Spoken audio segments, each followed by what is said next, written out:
If your podcast provider does not send the podcast notes, you can find them by searching for absurd truths and blatant lies on Substack.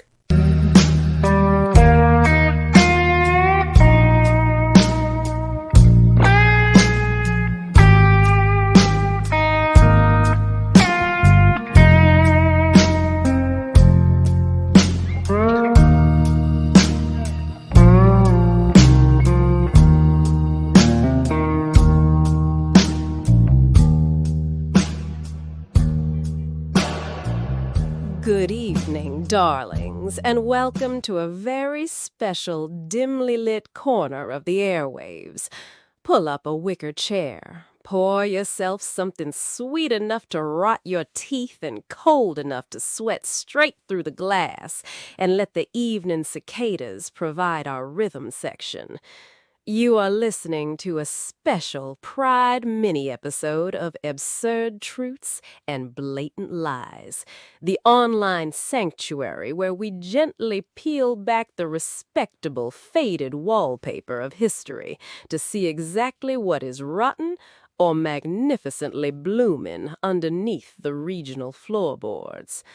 I am your host, Mrs. Beaumont, broadcasting to you as always from the deep, humid heart of a landscape that loves its secrets almost as much as it loves its theatricality. Lounging on the Davenport is my pretty common-law husband. Tonight, the air outside is thick with the scent of blooming gardenias and the sudden electric crackle of an approaching summer storm, which feels entirely appropriate for the tale we are about to weave. We are stepping directly into the glittering, defiant currents of June to examine a history that is frequently misunderstood, often sanitized, and desperately vital to the preservation of our collective soul. I am profoundly honored to introduce tonight's segment, an exploration we have titled The High Art of Survival, Pride, Painted Faces, and Steel Magnolias. In this piece, we are going to untangle the gorgeous, thorny threads that bind the historical struggle of our beautifully resilient family of the rainbow alphabet to the legendary iron-willed survival of the Southern woman. We will look back at the suffocating silence of the 1950s, honor the absolute royalty who threw the first bricks of liberation into the night, and examine why the high art of the painted face is never a mockery, but rather a fierce and holy love letter to the feminine spirit. So close the screen door to keep the mosquitoes out, settle into the shadows, and let us share a truth that is entirely, beautifully, and unapologetically our own to tell.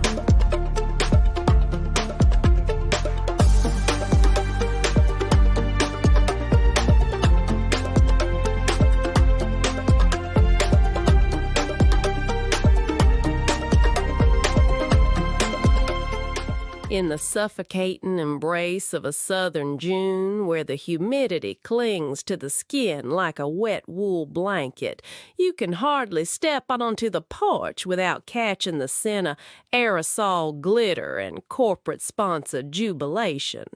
Many a casual observer might look at the modern landscape of Pride and mistake it for nothing more than a midsummer carnival, a neon-lit jubilee designed for mass consumption. But, honey, that shift from a desperate back-alley whisper to a triumphant stadium-sized roar was no accident of history. It is the hard-won harvest of decades spent tilling an utterly barren and hostile soil. For our beautifully resilient family of the rainbow alphabet, those early gatherings were never meant to be parades. They were funerals for inherited shame and resurrections for human dignity.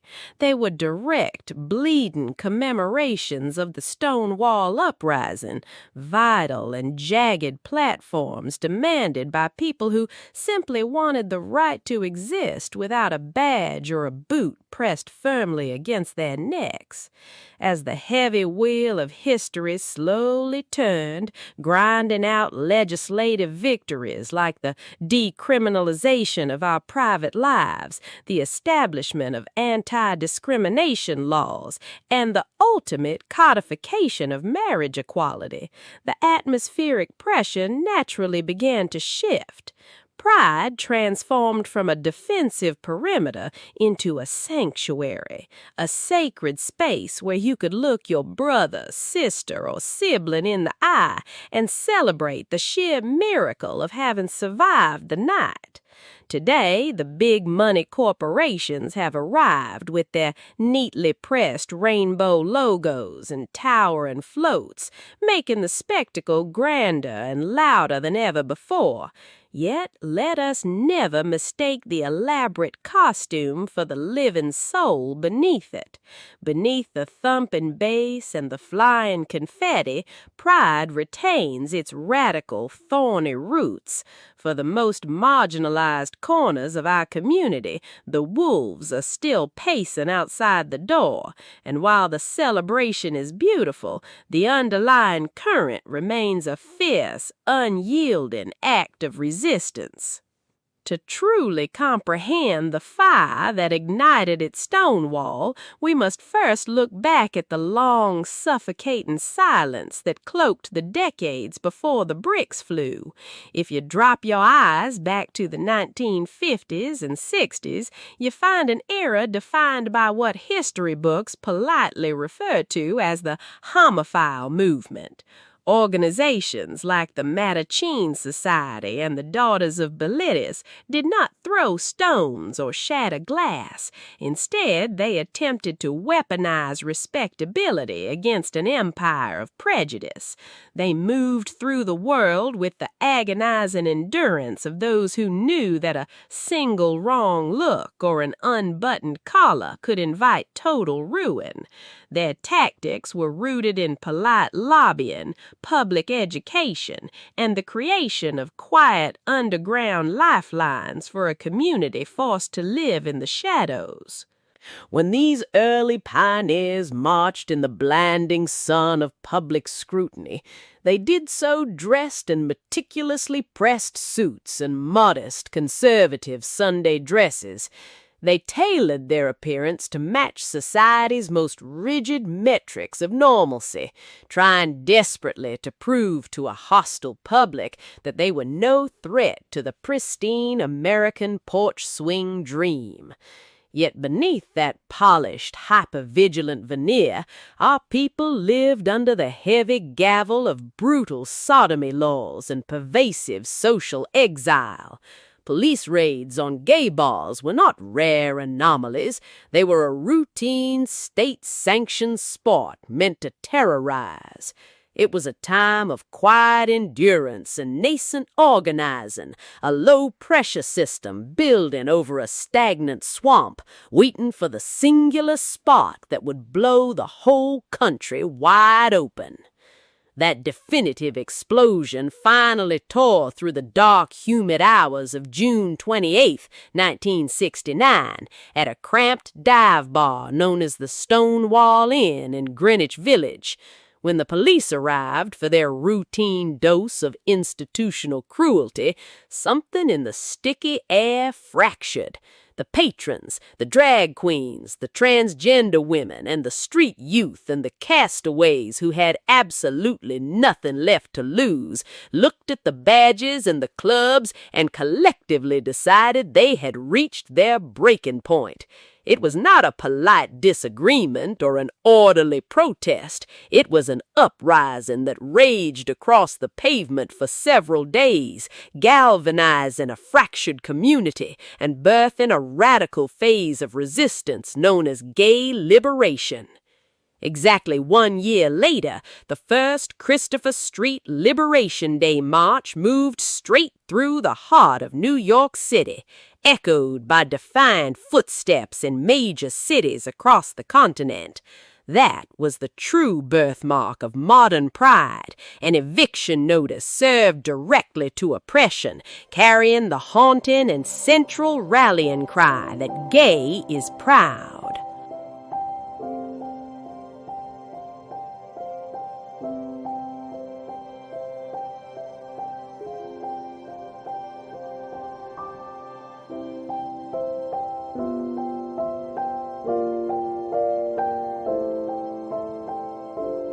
Folklore has always loved a beautiful tragedy, and legend has long whispered that the Stonewall riots were fueled by the collective grief of Judy Garland's funeral, which had occurred just hours before the first brick cut through the night air.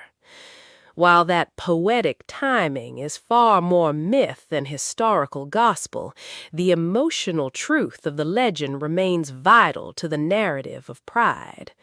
Judy Garland was our patron saint of vulnerability and resilience, a woman whose dramatic life and fractured brilliance resonated deeply with every soul hidden away in a dark closet. Her timeless performance of A World Over the Rainbow became the very first liturgy of a better, more accepting reality, creating an emotional sanctuary and a cultural touchstone that reinforced the movement's budding identity. Beyond the myth of Garland, the adoration of powerful gay icons has profoundly sculpted the aesthetic and the spirit of the movement. Cher taught us the sheer audacity of self-creation, standing before the world with a fearless reinvention and an unwavering gaze that refused to ask for permission. Madonna arrived as a material girl, only to become a spiritual guide, shattering centuries of convention by showing us the profound power of owning one's desires and defiantly rewriting the rules of engagement. In the modern era, Lady Gaga built massive cathedrals of sound and spectacle, embracing both the grotesque and the glorious, while urging her followers to live unapologetically in their own unique truth. If you turn your eyes toward our own southern sky, you will find a breathtaking constellation of brilliance among women of color who shaped the very heartbeat of queer survival. Diana Ross commanded global stages with an unparalleled, transcendent glamour and a soaring voice that made her a queen undeniably worthy of devotion. Janet Jackson offered precise, powerful anthems of control and liberation, turning rhythm into a weapon for personal freedom. Whitney Houston, possessing a voice clearly touched by the divine, sang of love's great triumphs and devastating heartbreaks with a power that transcended every human boundary, offering solace and strength in every note. Then, of course, we have Beyoncé, a modern titan rising straight out of the Texas soil, whose fierce independence, profound celebration of Black womanhood, and anthems of empowerment continue to electrify the world, reminding us that power and grace can dismantle the old structures. These women offered far more than mere entertainment. They provided visibility, validation, and a profound sense of community when the world offered only erasure. The 1980s and 90s arrived like a biblical plague, a dark winter that tore through our community and stole an entire generation of creative brilliance, while the highest halls of government turned a cold, indifferent shoulder. In that pitch-black era of isolation and terror, it was the fierce grace of women who stepped forward to act as our moral compasses. Elizabeth Taylor's advocacy during the height of the crisis was nothing short of revolutionary. At a time when the disease was heavily stigmatized and cruelly dismissed as a gay plague, this universally beloved Hollywood icon stepped directly onto the battlefield with an unwavering maternal compassion. She did not merely write checks from a safe distance. She wrapped her arms around dying men, humanizing those whom society had discarded, and co-founding organizations like AMFAR and her own AIDS Foundation to provide critical resources when governmental indifference was a death sentence. Her outspokenness was a powerful act of defiance that altered the trajectory of Pride, shifting its focus toward urgent activism, education, and solemn remembrance, turning summer marches into dual acts of radiant celebration and fierce, mournful protest. While Elizabeth Taylor fought her battles in the clinics and boardrooms, a fictional Southern matriarch brought the war directly into the television sets of mainstream America. In 1987, the brilliant sitcom Designing Women aired an episode titled Killing All the Right People, which centered on a young, affable character dying of the disease. The climax of that historic hour was not a gentle plea for tolerance, but rather the indomitable Julia Sugarbacker, brought to life by the legendary Dixie Carter, clearing her throat and absolutely skinning a bigot alive with words. The only thing worse than all these people who never had any morals before AIDS are all you holier-than-thou types who think you're exempt from getting it. Emma Jean, get serious. Who do you think you talking to? I've known you for 27 years, and all I can say is if God was giving out sexually transmitted diseases to people as a punishment for sinning, then you'd be at the free clinic all the time, and so would the rest of us. That monologue stands as a televised baptism of righteous Southern anger, delivered by a pristine, articulate woman who used her voice to dismantle homophobia from the comfort of an Atlanta design firm, validating grassroots efforts and proving that a woman's voice could shatter the architecture of prejudice. Let us clear the stage and give honor exactly where it is due, because drag queens are the undisputed architects, the frontline infantry, and the high priests of the entire Pride movement. They were the ones throwing the first punches at Stonewall, their high heels clicking against the asphalt like war drums in the night. For decades, they stood as the most visible, unapologetic targets in our community, carving out sanctuaries where the rest of us could catch our breath. There exists a peculiar, deeply rooted kinship between the high art of drag and the classic archetype of the Southern woman, as both understand that survival in a harsh, judgmental landscape requires a magnificent, calculated performance.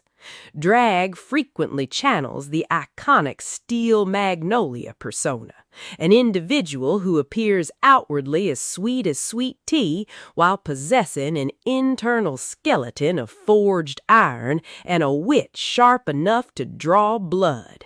It embraces the big hair, the elaborate gowns, and the polished cosmetics associated with historical glamour, using appearance as both armor and art.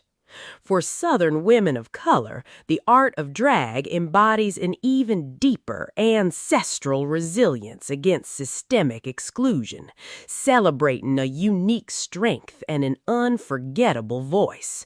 It seamlessly adopts the archetypes of the wise matriarch and the sassy auntie, combining no-nonsense, razor-sharp advice with an ocean of unconditional love. This performance often incorporates incorporates the deep spiritual and gospel influences of the Black church while celebrating body positivity and a glorious defiance of narrow Eurocentric beauty standards. It is an art form built on unfiltered honesty, a calling it like it is directness that commands respect the moment the heels hit the floor. Despite the brittle whispers of manufactured concern claiming that drag is somehow insulting to womanhood, any true student of the art form knows it is a profound, glittering homage to the power of the feminine. Drag artists do not seek a literal or mocking imitation of daily life. Instead, they engage in an act of exaggeration as absolute reverence. They amplify the power, the drama, and the untouchable majesty inherent in femininity, drawing direct inspiration from the very women who raised them, shielded them, and taught them how to survive a hostile world. By showcasing gender as a theatrical performance, drag actually liberates everyone from the dusty patriarchal closets of traditional expectations, proving that strength can be worn in many forms. To distinguish between a love letter and a caricature, one must look entirely at intent and execution. Genuine drag celebrates complexity, resilience, and theatrical entertainment, whereas a mean-spirited insult relies on crude, dehumanizing stereotypes designed to punch down. Consider our collective patron saint, Dolly Parton, who has spent her entire legendary career openly admitting that her iconic, hyper-feminine stage persona was modeled directly after the town tramp. Dolly understood perfectly that an exaggerated, deliberate character could be transformed into an absolute fortress of personal power and public affection. Drag artists are entertainers of the highest order who possess a profound ability to read the room, adapting their performance to captivate and delight rather than alienate. This distinction helps us understand the vast difference between drag as a queer art form and other popular cultural performances of men and women's attire. When you look at characters like Tyler Perry's Medea or Corporal Klinger from the television show MASH, the use of clothing is purely utilitarian or narrative. Medea operates as a comedic, tough matriarch serving a specific moral fable, while Klinger's cross-dressing was a transparent plot device used to secure a military discharge. Their intent is situational or narrative comedy, entirely divorced from the intentional exploration or subversion of gender boundaries. Conversely, the legendary representations of Bugs Bunny stepping into drag share a deep spiritual alignment with the queer art form. Bugs, the classic folklore trickster, routinely uses elaborate feminine attire to completely outsmart, disarm, and triumph over his adversaries. His total embodiment of those personas and his implicit challenging of rigid gender norms demonstrate that femininity can be wielded as a powerful tool for survival and victory, carrying a playful fluidity that mirrors the very heart of drag. We will not insult the intelligence of Southern women by wasting breath on the brittle, fabricated hysteria manufactured by far-right politicians and talking heads. They fear the stage because they cannot control the script. The moral imperative for compassion stands perfectly well on its own merits. But there's a deeply intimate, historical reason why Southern women should not merely tolerate pride and drag, but actively embrace them as kindred spirits. You know exactly what it means to walk through a culture that demands you remain quiet, look pretty, and fit neatly into a pre-cut mold designed by someone else. Just as the steel magnolia hides her battle scars beneath a lace parasol, the rainbow alphabet community has had to learn the exact same choreography of survival in the heat of the South. Pride and drag offer a gorgeous, shimmering mirror to your own resilience, celebrating the courage to be loud, to be theatrical, and to be entirely yourself in a world that prefers you small. At its absolute heart, pride is a testament to the sacred institution of chosen family, a value deeply ingrained in the porch culture of our region. It is about building a sturdy roof over the heads of those whom traditional structures have cast out into the cold, operating as the modern evolution of the quilting bee, the garden club, and the church circle, where women and queer people have always gathered in solidarity to survive the winter. When a queen steps into the spotlight, her hair reaching toward the rafters, delivering a devastating monologue with a knowing wink, she is singing a timeless hymn to the strength it takes to command a room. Embracing this joy is not about losing your own identity. It is about recognizing your own bloodline in the grand, chaotic American story of courage and self-determination. It is a hand extended across the porch, an acknowledgement that we are all just trying to live proudly and defiantly in our own truth. And thank God, we are the only ones who get to tell the story.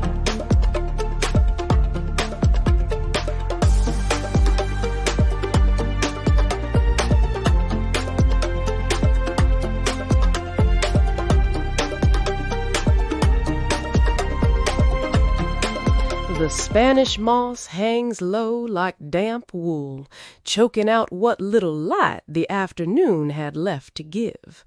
Underneath that heavy quiet, we gather to trade a few truths and a whole lot of something else. Welcome to the Blatant Lie, a little segment of pure fiction where the gossip is sweet, the secrets are wrought, and not a single word can be trusted.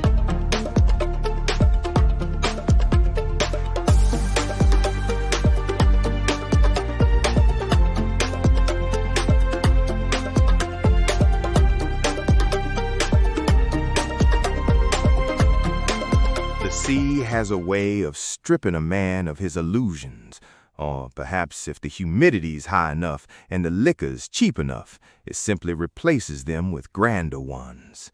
I remember the night I first laid eyes on the magnificent creature that is Mrs. Beaumont with a clarity that feels almost cruel, a snapshot frozen forever in the heavy ozone-scented haze of a cruise ship lounge trailing a wake of broken promises across the Atlantic. I'd just finished my final set for the evening, pouring whatever fading dregs of my soul remained to an audience of sunburned, ungrateful tourists, and I had retreated to the dark periphery of the ship's secondary cabaret to drown my exhaustion. The ship's engines were throbbing beneath the floorboards like a disappointed heart, and I sat there nursing the deceptively vibrant blue concoction, a wicked neon brew that tasted like a Long Island iced tea dragged through a ditch of blue raspberry syrup, watching the midnight floor show begin. She was a passenger, draped in the kind of tragic floating chiffon that suggested she had either inherited a plantation or burned one down, sitting beneath the low ceiling of that floating tomb. On the stage, the atmosphere was already thick with an entirely different kind of melodrama. A towering female impersonator poured into a sheath of green sequins that caught the light like alligator scales, was swaying to a sultry blues rhythm while belting out a grotesque, hilarious aria regarding the psychological trauma of cooking a chicken but confusing it entirely with a duck. It was a magnificent, manic display of culinary identity theft. And just as the room seemed to peak in its absurdity, the entertainer transformed before our very eyes with all the calculated hip-swaying grace of a displaced Southern belle. New entertainer, clearly a master at this gender illusion, took the stage as a breathless vision of Marilyn Monroe, cooing a dangerously intimate rendition of Happy Birthday, Mr. President, into the smoky air.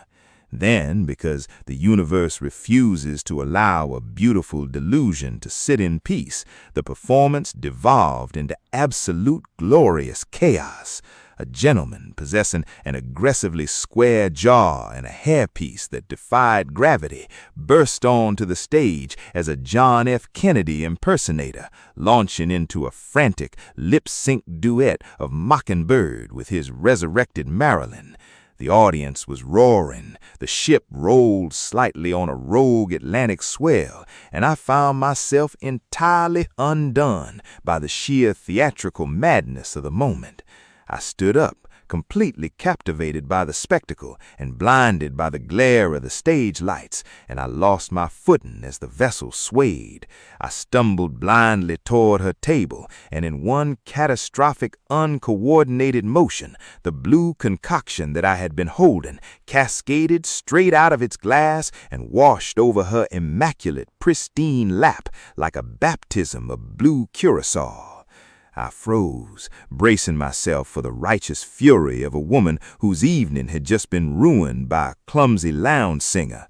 But when she looked up at me through the dim cabaret light, our fates were instantly sealed with the finality of a courtroom gavel.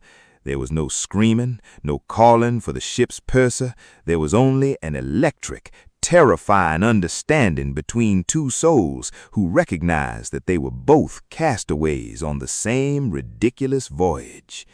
Reflecting now on that serendipitous salt-stained history from the comfort of our shared history, I cannot help but indulge in a shudder of pure Southern dread at how easily the script could have been written by a lesser playwright. I often think that if the stars had aligned differently, if I had stayed on dry land and met some ordinary woman while reaching for the very same fried chicken leg at a Methodist church's annual dinner on the grounds under a polite canvas tent, the story would have been utterly hollow. It would have been a life of predictable Sundays and quiet desperation, a domestic chore devoid of the music and the madness that defines our union. And honey, a tale like that simply wouldn't be worth repeating. Well, my darlings, when a gentleman is asked to construct a magnificent deception, he shouldn't just hand over a counterfeit coin. He ought to build an entire cathedral out of smoke and mirrors. And you certainly did not disappoint me tonight. I must admit, your floating palace of tragic chiffon and rogue Atlantic swells possesses a grand theatrical poetry that my vanity deeply appreciates, wrapping our origin in the kind of velvet delusion that Tennessee Williams himself would have envied. It completely eclipses the damp, unvarnished truth of our history, and I suppose that is the ultimate charity of a beautifully orchestrated lie. It keeps the harsh, biting frost of reality from killing the delicate blooms of our romance.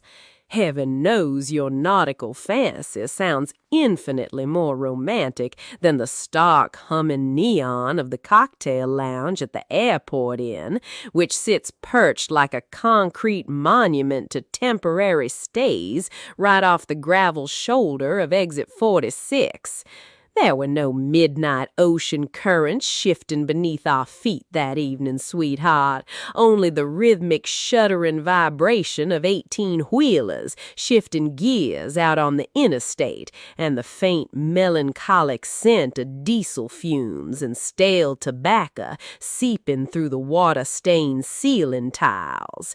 I was just another weary traveler seeking shelter in the low-rent purgatory of a highway wasteland, looking for a temporary anesthetic to numb the suffocating weight of an ordinary Tuesday night. But oh, when I looked through the hazy amber twilight of that roadside sanctuary and caught your act, the entire world slowed down to a crawl. You were standing beneath a spotlight that was flickering like a dying firefly, looking absolutely adorable and heartbreakingly vulnerable in that slightly frayed powder blue tuxedo. It was the exact color of a bruised southern sky right before a summer thunderstorm, and despite the cheapness of the room and the clinking of plastic glasses, you wore those polyester lapels with the desperate, defiant majesty of a fallen prince. It may not have been a luxury liner cutting through the dark ocean, but in that flickering lounge light, right off that God-forsaken stretch of asphalt, you were the only melody that made any sense at all.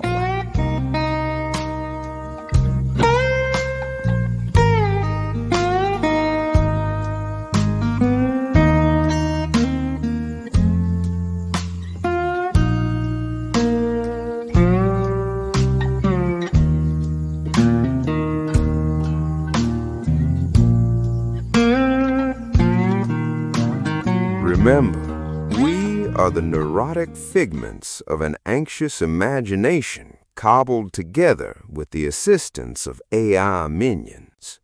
This has been produced jointly by Absurd Truths and Blatant Lies and Southern Spells Imagery by S.M. Beaumont, a pretentious pen name if you heard one. Y'all come back, you hear?